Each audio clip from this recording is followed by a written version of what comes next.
Assalamualaikum warahmatullahi wabarakatuh. Perkenalkan, nama saya Rivaldo Wulongal Syarif dari kelas PNI B4. Alhamdulillahirabbil alamin. Sholatu wassalamu ala asrofil anbiya wal mursalin wa ala alihi washabihi ajmain. Amma ba'du. Pertama-tama mari kita panjatkan puja dan puji syukur atas kehadiran Allah Subhanahu wa taala yang telah memberikan kita kenikmatan rezeki kepada kita semua, dan semoga kita semua diberikan kesehatan, perlindungan, pertolongan, dijauhkan dari wabah penyakit yang sedang marak-maraknya, yaitu virus corona. Dan lalu yang kedua, selawat serta salam kita aturkan kepada Nabi kita, Nabi Agung Nabi Muhammad SAW. Semoga kita diberi syafaatnya pada akhir zaman nanti. Dan yang ketiga, yang saya hormati Bapak Kasmuri selaku pengampu mata kuliah Pratikum Khitobah. Di sini saya akan memaparkan sedikit tentang utang piutang. Jadi Nabi Muhammad SAW bersabda, "Man mata wa alaihi dinarun aw dirham qudi min hasanatihi laisa tamma dinar wala dirham." Yang berarti, barang siapa yang mati dalam keadaan masih memiliki hutang 1 dinar atau 1 dirham, maka hutang tersebut akan dilunasi dengan kebaikannya. Karena di sana, di akhirat, tidak ada lagi dinar dan dirham. Hadis riwayat Ibnu Majah nomor 2414, dan Syekh Al-Albani mengatakan bahwa hadis ini sahih. Lalu yang kedua, Nabi Muhammad SAW bersabda, "Nafsul mu'mini ma'alaqatuhu bidainihi hatta yubda'an." Yang berarti, jiwa seseorang mukmin masih bergantung dengan hutangnya hingga dia melunasinya. Hadis riwayat Tirmizi nomor 1078 dan Ibnu Majah nomor 2413. Syekh Albani mengatakan bahwa hadis ini sahih.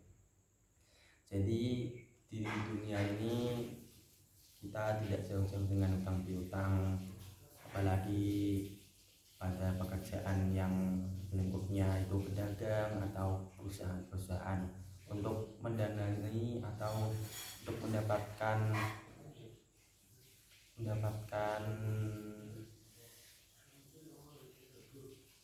modal itu biasanya kita menggunakan utang piutang atau pinjaman agar bisa berjalan. Dan idealnya orang itu tidak punya hutang, karena Allah akan menunda hisab orang meninggal karena masih berhutang. Kalaupun terpaksa terlibat hutang piutang, harus cermat dalam melaksanakannya, jangan sampai ada yang dirugikan dari kedua belah pihak. Jadi kita jika hutang piutang kepada seseorang pasti ada perjanjiannya. Untuk itu kita harus melunasinya atau membayarnya atau mengganti utang tersebut dengan hal yang sama atau barang sama, atau diganti dengan hal yang lain. Kenyataannya saat ini begitu mudahnya orang diberi kepercayaan berhutang, dan cara yang dilakukan dari tahun ke tahun semakin ngawur. Contoh, banyaknya perusahaan atau perorangan yang melakukan hal yang serupa. Jadi untuk hutang piutang zaman sekarang itu sudah banyak perjanjiannya, dan itu tidak wajar. Contoh, ada pedagang yang ingin berutang kepada bank, tetapi bank tersebut harus mempunyai syarat kepada pedagang tersebut, itu harus mempunyai tanah atau mempunyai barang yang sangat-sangat itu dirahasiakan, atau itu satu-satunya yang dimiliki, agar dapat hutang itu cair untuk pedagang tersebut. Tetapi dalam perhitungan tersebut pasti ada bunga yang menjadikan seorang pedagang tersebut kesusahan membayarnya atau kewalahan dengan bunga tersebut. Jadi banyak dari pedagang dari contoh tersebut itu yang tidak membayar tersebut, itu bukan berarti tidak ingin, tapi tidak sanggup karena bunga tersebut. Dan peraturan-peraturan atau syarat-syarat dari bank tersebut.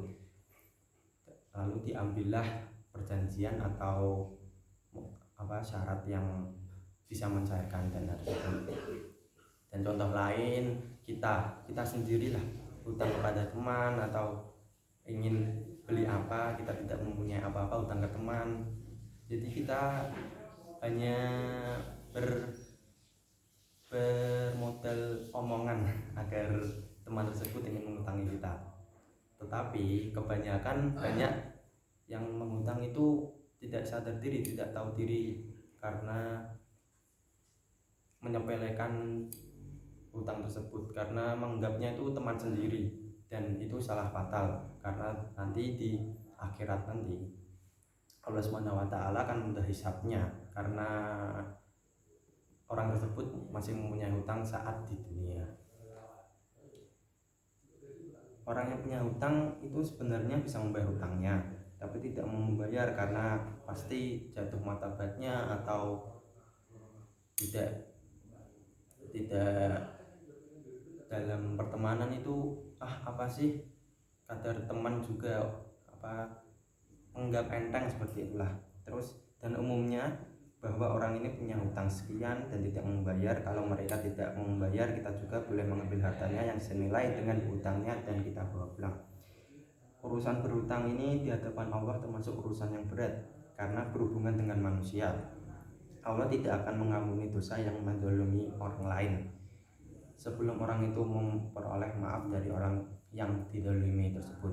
Jadi jika kita ingin berhutang dan tidak sanggup berhutang, contohnya itu kita ingin berhutang ke teman, jika kita tidak sanggup membayarnya atau melunasinya, itu kita bisa ngomongan dengan baik atau dengan janji yang lain selain membayar tersebut.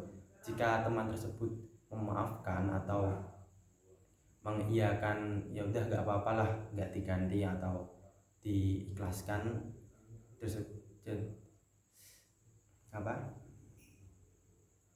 urusan hutang piutang pas di dunia akan hilang, atau bisa pas di akhirat tersebut tidak dihitung hutang lagi.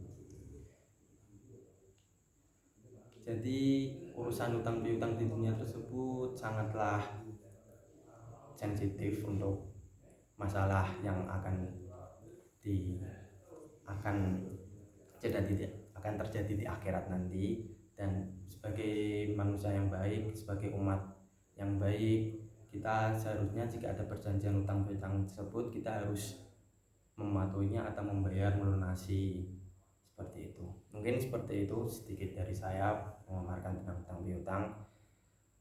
Mohon maaf jika ada salah kata, ada salah pengertian atau salah penjelasan. Assalamualaikum warahmatullahi wabarakatuh.